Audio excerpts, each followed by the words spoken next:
Vetrimaaran fight அவரே எடுப்பாப்ல. நம்ம என்ன நீங்க வாங்க நீங்க அப்படின்ட்டு.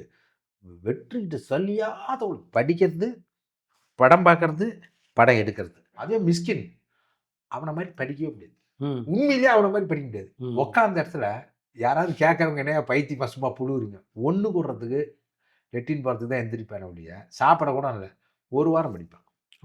உட்காந்து உண்மையிலேயே 1 வாரம் படிப்பாப்ல. நீங்க ரூமுக்கு போனீங்கன்னா, ஆமாமா.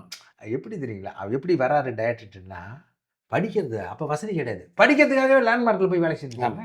ஒருத்தனோட விஷன் பாருங்க. அதாவது ஒரு பத்தின புத்தகம்னா எனக்கு ஆங்கிலம் வந்து மிஸ்கின் தான் பெரிய பேராசிரியர் அவன். எப்படி வந்து ஒரு நவுன யூஸ் பண்ணணும், எப்படி வவல்ஸ் யூஸ் பண்ணணும்.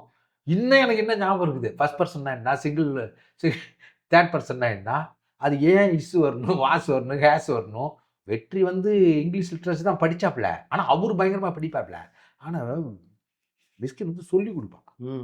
படிச்சா உட்காந்து இப்ப போனா கூட டைரக்டர் ஆயிட்டமே, இவ்வளவு நல்ல சம்பளம் வாங்குறமே அப்படிலாம் இல்ல. படிச்சுக்கிட்டே இருப்பான். அது வெற்றிகிட்ட இருக்க ஒரு ரிசீவிங் கெப்பாசிட்டி என்ன தெரியுங்களா?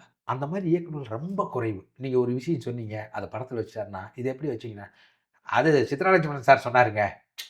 அத மறைக்கவே மாட்டாரு. அந்த கிரெடிட்ட குடுத்துறது. எனக்கு இப்ப கூட அது பெருமையா இருக்கு. ஏன்னா நாங்க காதல் வாரிசு பண்ணும்போது, நான் அசிஸ்டன்ட் டைரக்டர் வேலைய இப்படி தான் செய்யணும்னு ஜெகதீசன் தான் கத்துக்கிட்டேன். ஜெயந்த் தான் பார்த்துன்னு சொல்லுவாரு.